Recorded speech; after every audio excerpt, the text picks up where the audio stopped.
우리 하나님 말씀 에레미야 18장 1절로 4절 말씀입니다. 구약성경 1079면 에레미야 18장 1절로 4절 말씀입니다. 에레미야 18장 1절로 4절. 자, 1절 제가 2절 여러분이, 3절 제가 4절 여러분이 한 절씩 교독하시겠습니다.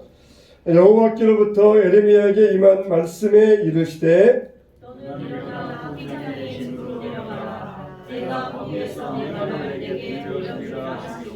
내가 토기장의 집으로 내려가서 본즉 그가 농로로 일을 하는데 진흙을 가는 것이 토기장의 손에서 터지매 그가 그것으로 자기 의견에 좋은 대로 다른 그릇을 만들더라. 아멘.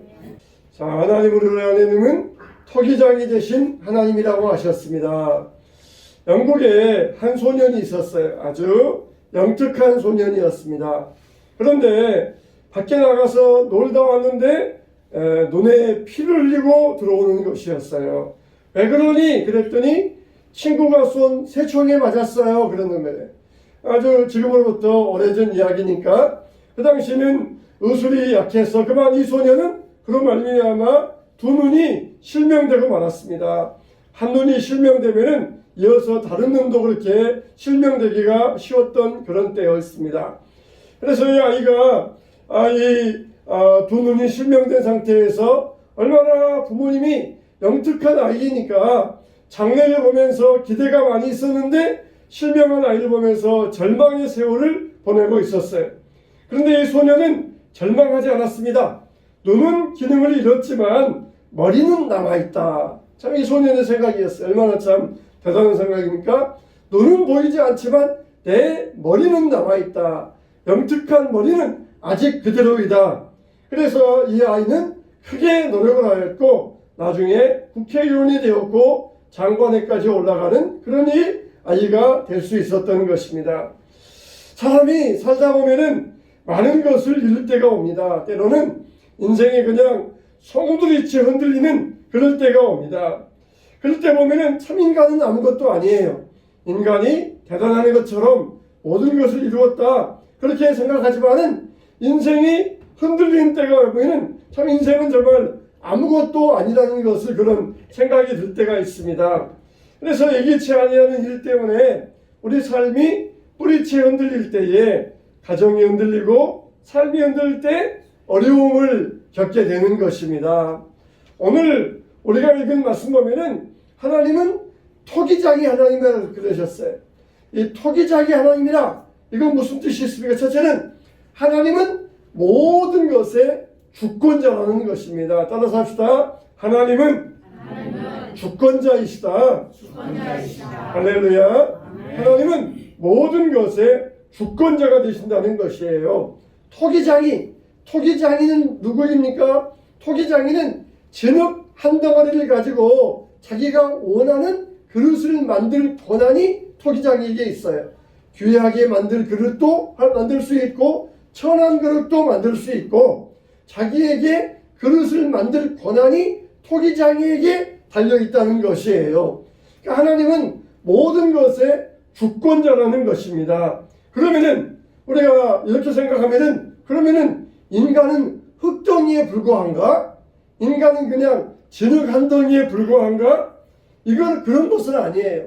하나님을 토기장이에 비유하시고 우리 인간을 진흙에 비유한 것은 하나님의 주권을 강조하기 위해서요. 하나님의 주권. 하나님께서 모든 것을 전적으로 운영해 가신다.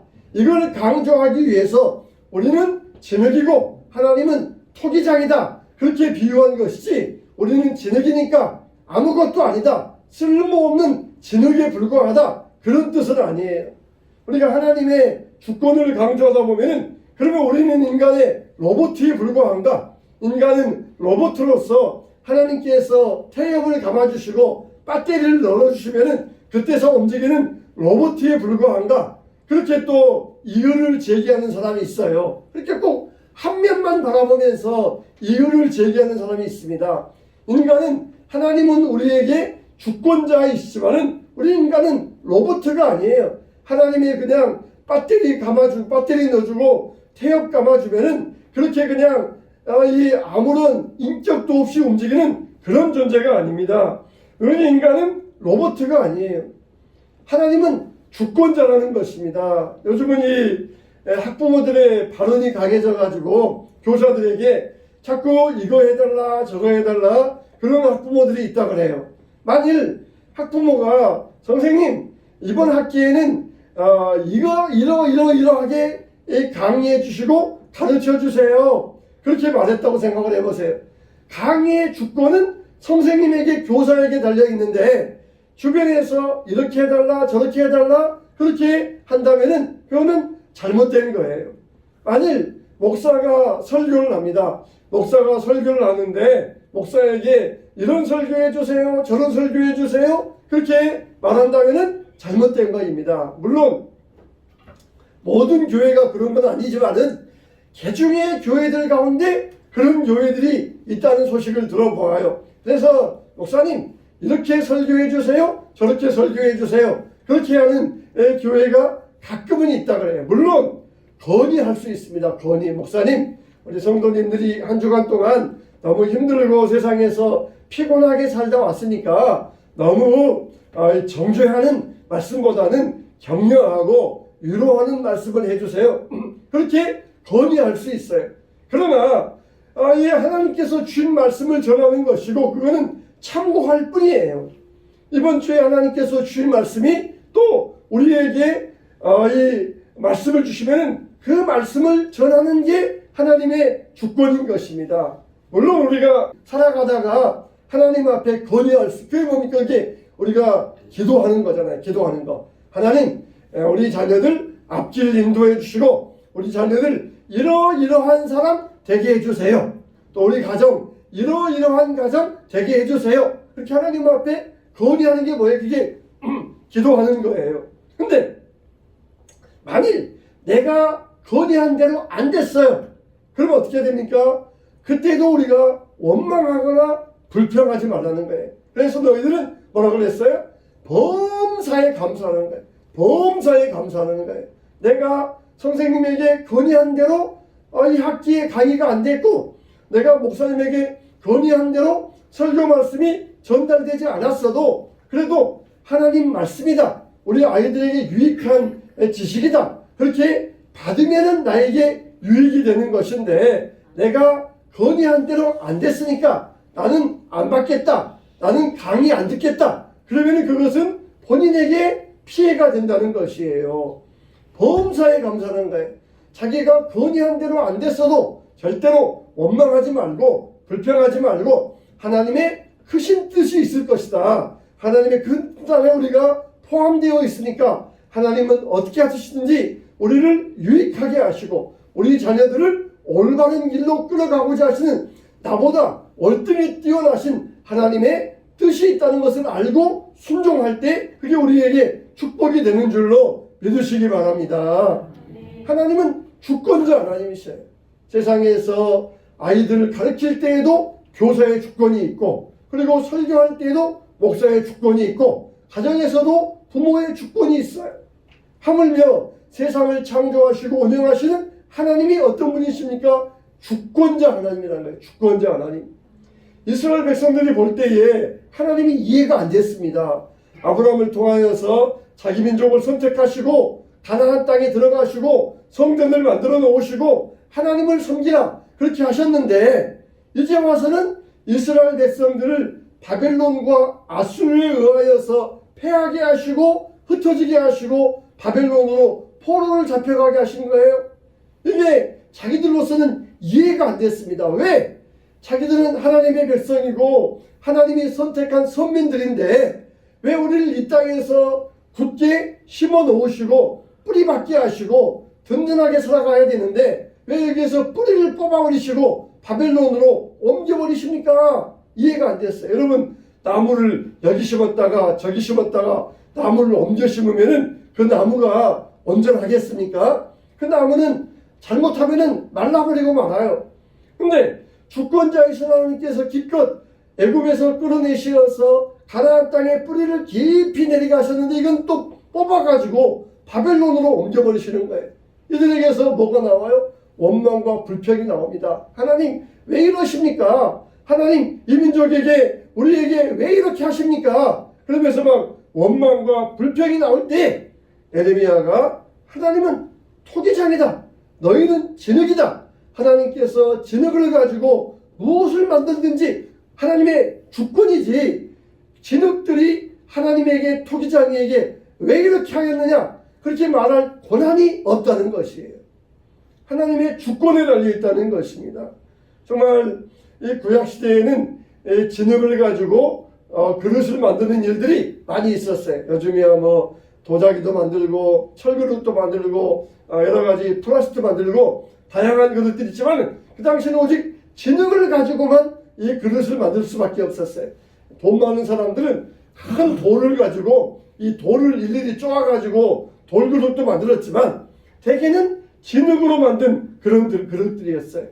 하나님께서 에레미야를 토기장이가 진흙을 만들어 오셔서 에레미야에게 보여주시면서 봐라 토기장이도 진흙 하나 가지고 자기가 만들 권한을 가지고 그릇을 만드는데 하물며 하나님께 그런 권한이 없겠느냐. 이 백성들을 향한 하나님의 주권이 하나님께 있다는 것을 강조하고 계시는 것이에요. 여러분 이렇게 토기장이는 흙을 가져다가 정성을 다해서 그릇을 만들어요. 왜 그렇습니까? 이것은 상품이나 제품이 아니라 작품이기 때문에 그래요. 작품이기 때문에. 물건을 만드는 사람들은 상품을 만드는 것이 아니라 이 작품을 만들고 있는 것이에요. 주님이 나에게 원하시는 작품은 무엇입니까? 우리를 똑같이 공장에서 찍어낸 제품이나 상품으로 만드시는 것이 아니라 우리를 하나님의 작품으로 빚어가고 있다는 것이. 그래서 우리를 최선의 길, 최고의 길을 걸어가게 하고 걸어가게 하신다는 것입니다. 여러분들은 하나님의 주권 아래에 있어요. 하나님의 걸작품들입니다. 하나님이 우리를 세워주시어서 귀한 작품으로 만들어주셔요. 그 주권이 하나님 손에 달려 있습니다. 우리는 범사에 감사하시기 바랍니다. 내가 간구한 대로, 내가 건의한 대로 왜 안 됩니까? 왜 안 해주셨습니까? 이렇게 원망 불평하는 것은 자기 자신에게 피해가 되는 것이에요. 우리는 하나님 앞에 감사할 때 하나님께서는 뭐라고 하셨어요? 모든 것이 합력하여 선을 이루느니라. 할렐루야. 하나님의 선하심을 믿고 하나님의 주권을 믿고 감사하며 나아갈 때에 주권자 하나님께서 여러분들을 가장 좋은 길로, 가장 복된 길로 인도하여 주시기를 주님의 이름으로 축원합니다. 두 번째, 하나님은 파괴하신다는 것이에요. 하나님은 파괴하시는 토기장이 파괴하시는 분이에요. 하나님은 건설하기도 하시지만 하나님은 파괴하시는 하나님이시에요. 여러분 우리 인생에 왜 우리에게 예기치 않는 어려움이 찾아옵니까? 그것은 여러 가지 원인이 있어요. 죄 때문이기도 하고 하나님이 우리를 연단하시기 위함이기도 하고 또 여러 가지 환경적인 이유 때문이기도 하고 그래요. 여러분 아버지가 잘못했는데 그 고통은 자녀들이 당해야 돼요. 자녀들이 잘못한 것이 없는데 아버지의 잘못 때문에 그 아버지의 환경의 그 가정 환경 때문에 자녀들이 고통을 당합니다. 그러니까 우리에게 이렇게 예기치 아니하는 어려움이 올 때 죄로 인하여서 고난이 오든지 환경으로 인하여서 고난이 오든지 하나님께서는 그 환경을 통하여서 우리를 작품으로 만들어가고 계신다는 것이에요. 우리가 나빠서 그런 것이 아니에요. 우리를 미워해서 그런 것이 아니에요. 어려움을 당할 때에 질병 가운데 있을 때 왜 하나님 저를 미워하세요? 왜 하나님 저를 이렇게 싫어하세요? 그러면서 우리가 하나님이 우리를 미워하신다고 오해하면 안 됩니다. 하나님이 우리를 미워하시는 것이 아니에요. 왜 그래요? 우리를 더욱더 좋은 작품 만드시기 위해서 그렇게 하신다는 것입니다. 여러분 우리가 도자기를 만들 때에 도자기를 만들어서 깨뜨렸다. 그러면은 그 도자기는 영영 그만이잖아요. 근데 하나님은 어떻습니까?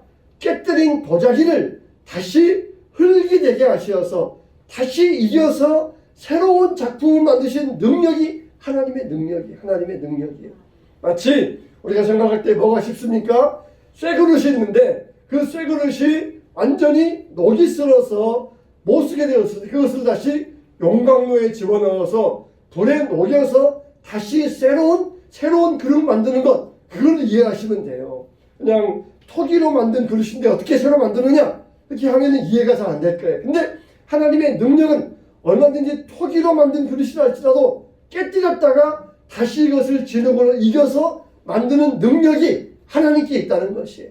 그러니까 우리는 어떤 경우에도 낙심하면 안 돼요. 모세가 40년 동안 이 애굽의 궁정의 왕자로 있다가 그리고 쫓겨나서 80세가 되어서 40년 동안 광야에서 목동생활하고 있었어요. 여러분, 사람이 혼자 살면은 실어증에 걸리게 됩니다. 여러분, 광야에서 이 양을 치는데 모세가 실어증이 올 정도예요. 실어증이 말이 안 될 정도예요.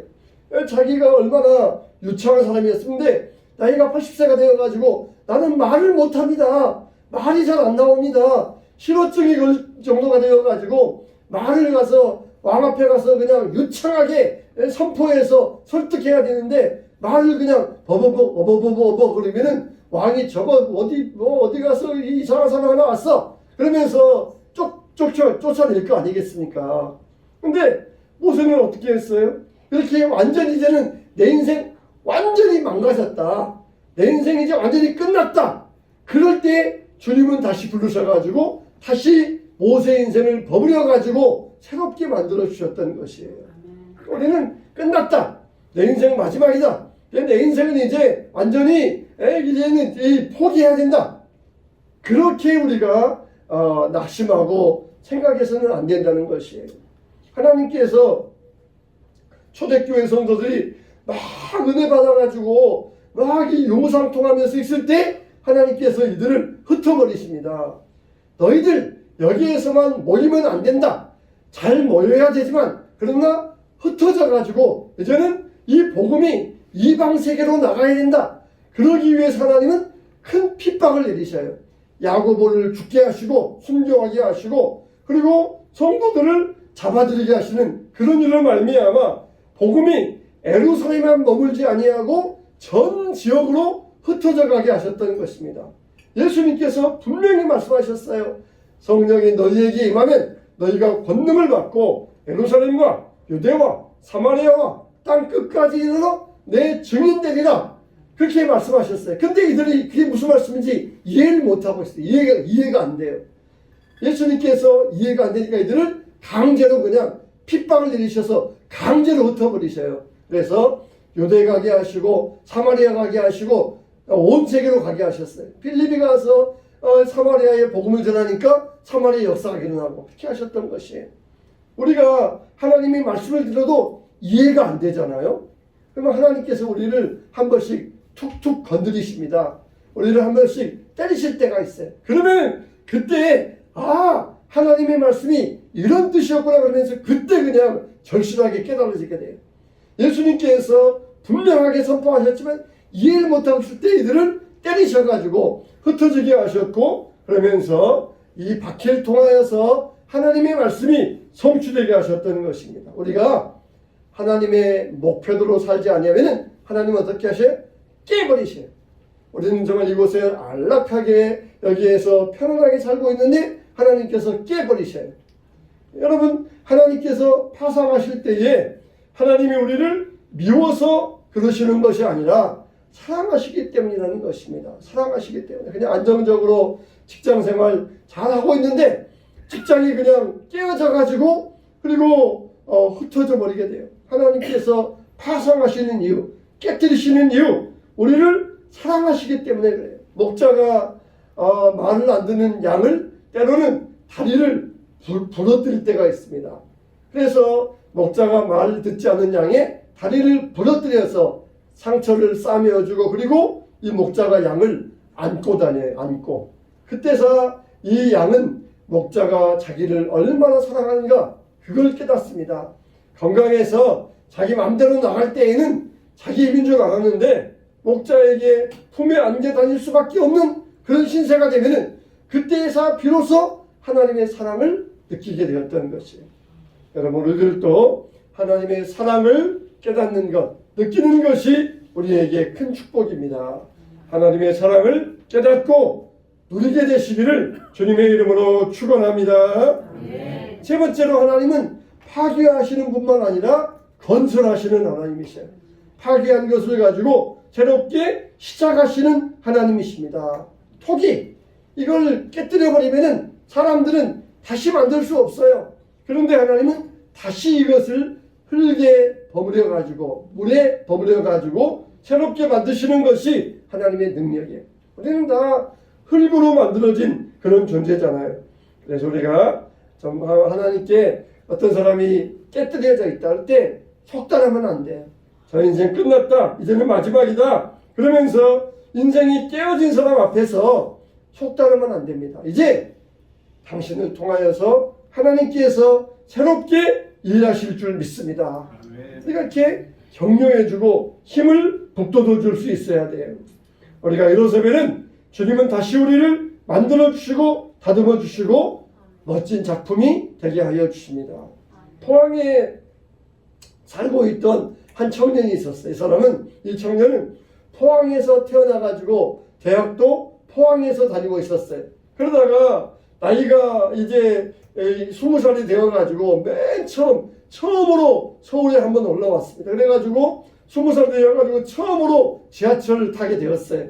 근데 친구가 놀립니다. 야, 지하철 타면은 너 신발 벗고 타야 돼. 그거 몰랐지? 그러면서 놀리는 거예요. 그러니까 또 이 친구는 무시한다고 야, 다 알고 있어. 그랬지만은 속으로는 야, 정말 지하철 타면은 신발 벗어야 되나? 그럴 정도로 지하철 처음 타보는 그런 지방에 있는 학생이었어요. 근데 지하철 처음 탔는데 신기한 광경을 본 거예요. 어떤 사람이 이 다리에 고무를 끼고는 기어다니면서 구걸하는 모습을 보았습니다. 이게 지하철 처음 탔으니까 그런 모습을 처음 본 거예요. 불쌍한 사람이다 생각하면서 저렇게 불쌍하게 구걸하는 모습 보니까 많은 사람들이 도와주겠지 그렇게 생각을 했어요. 그 사람이 와서는 사람들에게 말합니다. 여러분, 저는 원래 멀쩡한 건강한 사람이었습니다. 그런데 교통사고로 두 다리를 절단하고 말았습니다. 여러분들이 저를 도와주시면 저는 다시 오늘을 살아갈 수 있는 힘을 얻겠습니다. 한 번씩만 도와주세요. 그러니까 사람들이 도와줄 줄 알았는데 아무도 안 도와주는 거예요. 사람들이 다 거기에 대해서 면역이 되어가지고 뒤돌아보지도 않고 아무도 안 도와주는 거예요. 그래서 이 학생이 저곳에 서 있다가 야, 우리 저 사람 너무 불쌍하다. 우리가 도와주자. 그래가지고는 자기 호주머니에 있는 돈 몇천 원을 그 사람에게 주었어요. 근데 돈을 주려는 사람 갑자기 이 장애인이 자기의 팔을 덥석 잡는 거예요. 그러면서 학생, 돈은 고마운데 돈은 그만두고 내 이야기 좀 들어줄 수 있겠나? 그렇게 말하는 거예요. 그래서 학생이 당황한 가운데 알겠어요. 그러면서 그 지하철 바닥에 앉아가지고 그 장애인의 이야기를 들어주게 되었습니다. 그 장애인이 말하기를 나는 원래 건강한 사람이었다네. 근데 사고를 당하여서 병원에 입원해서 눈을 떠보니까 내 두 다리가 사라지고 없었어. 나도 30대 지금 초반인데 결혼해서 자녀가 있었는데 자기가 그렇게 두 다리 없애는 것을 보고 부인이 딸을 데리고 집을 나가버린 거예요. 그래서 늙은 노모가 자기를 수발해 주는데 여러 번 죽으려고 했다는 것이에요. 근데 회사 사장님이 자기를 고용해서 회사에서 공장에서 일하게 해줬어요. 근데 첫 번째 딸에는 아주 잘해주더라는 것이에요. 두 번째 딸부터는 남이 안 보이면 때려요. 일 못하면 때려요. 그 다음 여러 달 지나니까 그 다음부터는 아예 월급을 안 줍니다. 그래서 살 수 없이 그 공장에 나와가지고 집에만 있다가 여러 번 자살 시도했는데 다시 깨어나서 병원에 있고 우리 길을 거듭하다가 내가 이래서는 안 되겠다. 늙으신 노모님에게 짐만 되는 것이 아니라 내가 뭔가 보탬이 돼야 되겠다. 그래서 구걸하기로 나온 날이 그날이 첫날이었다는 것이에요. 첫날이었는데 아무도 도와주지 않았는데 그 청년을 만났던 것이에요.